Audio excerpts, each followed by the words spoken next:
नमस्कार साथियों, मैं सीमा गुप्ता आज फिर आप सभी के बीच किस प्रकार आप परीक्षा में सफल हो इससे संबंधित महत्वपूर्ण मोटिवेशनल संदेश को लाई हूँ।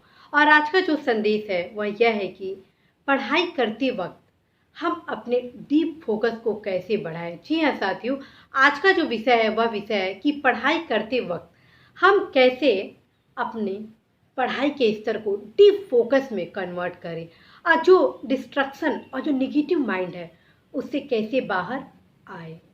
तो साथियों, सबसे पहले आप सभी को यह संदेश देना है कि आप अपने भीतर अपार ऊर्जा, शक्ति, संचार को प्रज्वलित करिए। जी हाँ साथियों, सबसे पहले आप अपने भीतर अपार सकारात्मक शक्ति, ऊर्जा को प्रज्वलित करिए। जब तक आप अपने कॉन्फिडेंस लेवल को बिल्डअप नहीं करेंगे कि आप ही वह चिराग हैं। जी हाँ साथियों, कि आप ही वह चिराग हैं जो जग को रोशन करने वाले हैं। आप ही वह चिराग हैं जो हर घर के दीपक को जलाने वाले हैं। तब तक आप अपने लक्ष्य को प्राप्त करने के लिए आगे नहीं बढ़ सकते हैं। जिस दिन आपके भीतर यह आग जल गया कि आप में ही वह शक्ति है कि आप कुछ भी कर सकते हैं, आप परीक्षा में बहुत ही आसानी से सफल हो सकते हैं। आप अपनी स्टडी को डीप फोकस में कन्वर्ट कर सकते हैं। आप अपने भीतर के जो नेगेटिव माइंड है उसको हटा सकते हैं। आप अपने आने वाले बार बार डिस्ट्रक्शन को हटा सकते हैं। जिस दिन ये सोच लिए उस दिन ही आप प्रथम चरण पर पहुंच गए। अर्थात अपने भीतर आप एक पॉजिटिव थिंकिंग लाइए, वो भी एनर्जी के साथ।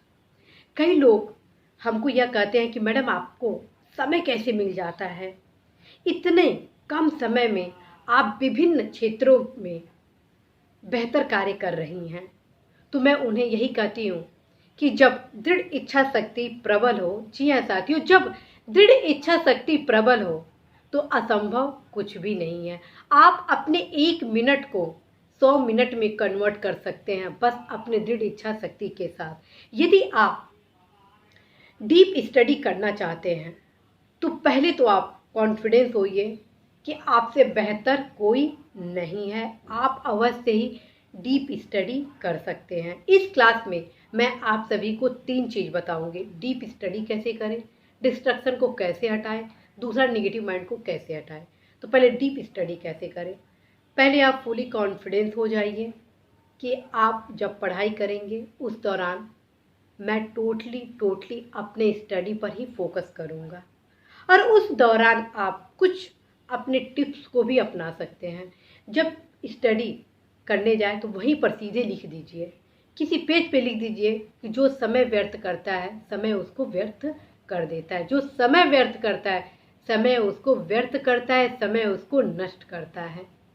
और एक अपना खुद का स्लोगन बनाइए कि मैं तब तक आगे बढ़ता रहूँगा जब तक अपने लक्ष्य को प्राप्त ना कर लूँ।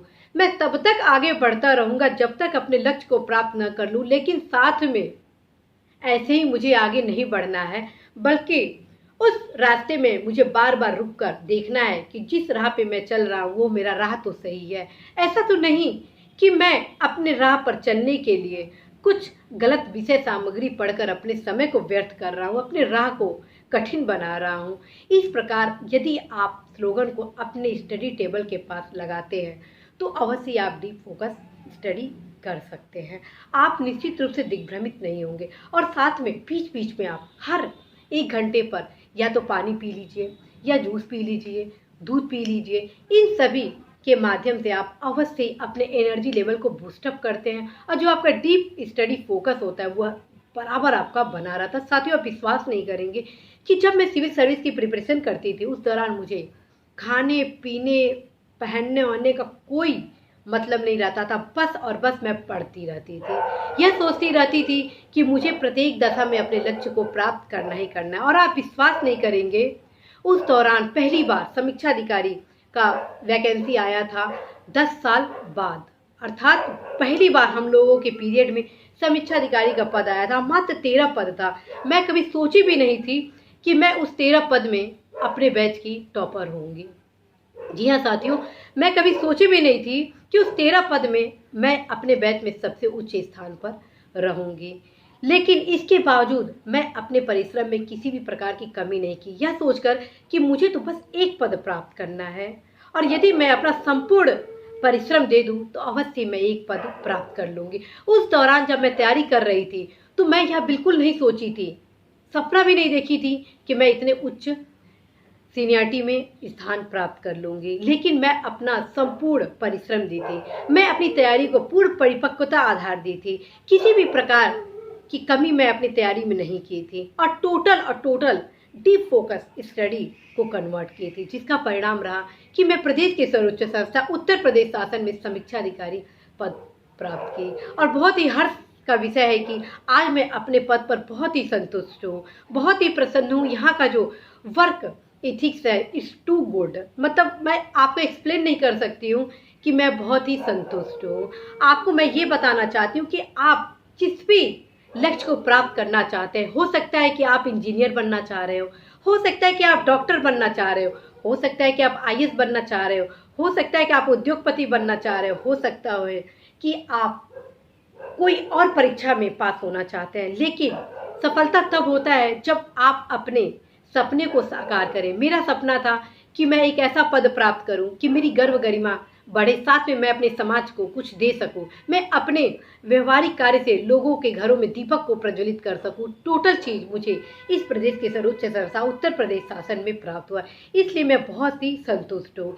इसलिए साथियों, आप सभी को यही कहना है कि डीप फोकस स्टडी के अंतर्गत आप अवश्य ही अपने लक्ष्य को पूर्णतः बनाकर रहें। अब दूसरा आता है डिस्ट्रैक्शन को कैसे हटाएं। तो ये जो चीज़ मैं आपको बताने वाली हूँ वो बहुत ही खास चीज़ मैं बताने वाली हूँ और इस पॉइंट को यदि आप गहन रूप से अध्ययन किए तो अवश्य ही आप अपनी सफलता की जो सीढ़ी है उसे प्राप्त करेंगे। साथियों, जो हम स्टडी करते हैं तो बीच बीच में कई प्रकार के डिस्ट्रैक्शन आते हैं, वो अलग अलग युवाओं के लिए अलग अलग हो सकता है।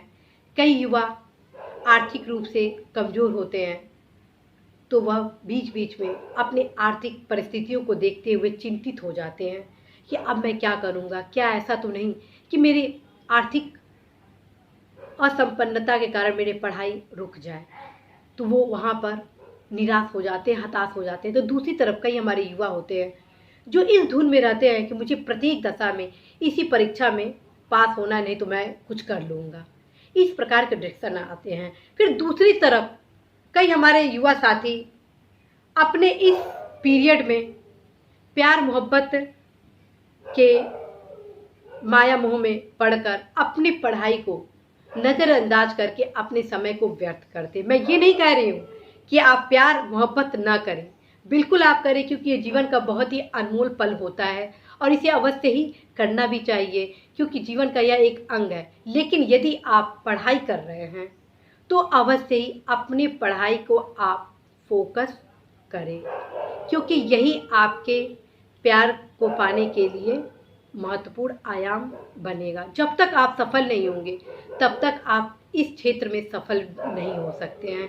एक ऐसा पल आएगा कि जब आप असफल होंगे तो आप जो सपना पिरो रहे हैं वो कब टूट जाएगा आप स्वयं भी नहीं समझ सकते हैं साथियों। तो इसलिए आप सभी को बताना है कि जो भी आपके पढ़ाई में बाधाएं उत्पन्न हो रही हैं उसको आप दूर करें और अपनी समझदारी के साथ, यदि आप आर्थिक रूप से संपन्न नहीं हैं तो आप इस निराशा से बाहर आइए। इस सीमित संसाधन में ही आप अधिक से अधिक परिश्रम करें, निराश न हो, हताश न हो, क्योंकि आप ही घर के वो दीपक हैं जो न सिर्फ अपने घर में दीपक को जलाएंगे बल्कि प्रदेश स्तर को प्रकाशित करेंगे। आज इतने संसाधन हैं, यूट्यूब पे चैनल, ऑनलाइन क्लासेस वगैरह निःशुल्क कराए जा रहे हैं, उसका आप अध्ययन करें। साथ ही साथ प्रदेश सरकार, भारत सरकार तथा कई ऐसे कल्याणकारी संस्थाएं हैं जो कि पुस्तकालय वगैरह के माध्यम से महत्वपूर्ण पुस्तकों को प्रोवाइड कराए जा रहे हैं। तो आप अवश्य ही वहां पर जाकर उन पुस्तकों का अध्ययन करें। साथ में मेरे द्वारा आप सभी को लगातार मार्गदर्शन क्लास भी दिया जा रहा है कि आप इस चीज़ से अध्ययन करें ताकि आप सफल हो जाए। साथियों, मेरा उद्देश्य है आप सभी की सफलता। मेरा बस एकमात्र उद्देश्य है कि आप प्रत्येक दशा में सफल हो, अपने देश को रोशन करें। वहीं दूसरी तरफ जो दूसरा चीज़ मैं बताई थी कि कई हमारे जो युवा साथी हैं वह अब इस दौरान इस नेगेटिव माइंड में आ जाते हैं कि क्या होगा, मैं तो इसी परीक्षा में पास करूंगा वरना मैं कुछ नहीं करूंगा। तो आप बिल्कुल ही निराश न हुआ करें। पहले आप परिश्रम को अपना पूर्ण आयाम दीजिए। जब तक आप अपने परिश्रम को पूर्ण आयाम नहीं देंगे तब तक कुछ नहीं होगा।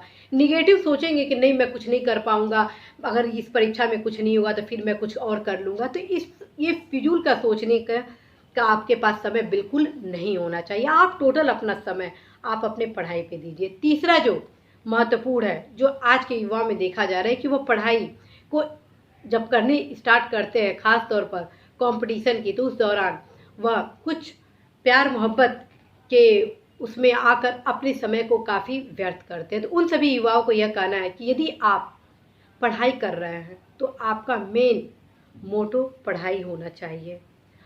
साथ ही साथ आप इसको जारी रख सकते हैं, कोई दिक्कत नहीं है, लेकिन पढ़ाई को ही आप महत्वपूर्ण आयाम देंगे, क्योंकि जब तक आप सफल नहीं होंगे तब तक आपका ये सेकेंडरी लक्ष्य सफल नहीं होगा। क्योंकि अंततः रिश्ता तभी प्रगाढ़ होता है जब हर प्रकार की सुख सुविधा रिश्ता में संपन्न हो। साथियों, आप सभी को बार बार बताना है कि ऐसे मझधार में हमारे कई युवा साथी पड़ गए प्यार मोहब्बत के कि अंततः न उन्हें प्यार मिला न ही सफलता मिली, और फिर वो बहुत ही निराश हुए, हताश हुए। अतः उन सभी युवाओं के अनुभव को देखते हुए मुझे लगता है कि आप अवश्य ही पढ़ाई के प्रति फोकस करें। प्यार यदि कर रहे हैं किसी से तो बिल्कुल करें, इसमें कोई दिक्कत नहीं है, लेकिन साथ में पढ़ाई को प्राथमिकता दीजिए। हर मिनट को अपने उत्पादकता के रूप में लाइए, तभी कहीं आप सफल होंगे, और इसी के साथ साथ आपका प्यार भी सफल होगा। तो साथियों, आपको मैं इस वीडियो के माध्यम से बताई कि कैसे आप डीप स्टडी करेंगे, कैसे आप अपने स्टडी को और भी फोकस प्रदान करेंगे, कैसे आप अपने स्टडी के माध्यम से आप अपनी सफलता को प्राप्त करेंगे। मैं सीमा गुप्ता आज आप सभी से विदा लेती हूँ। नमस्कार।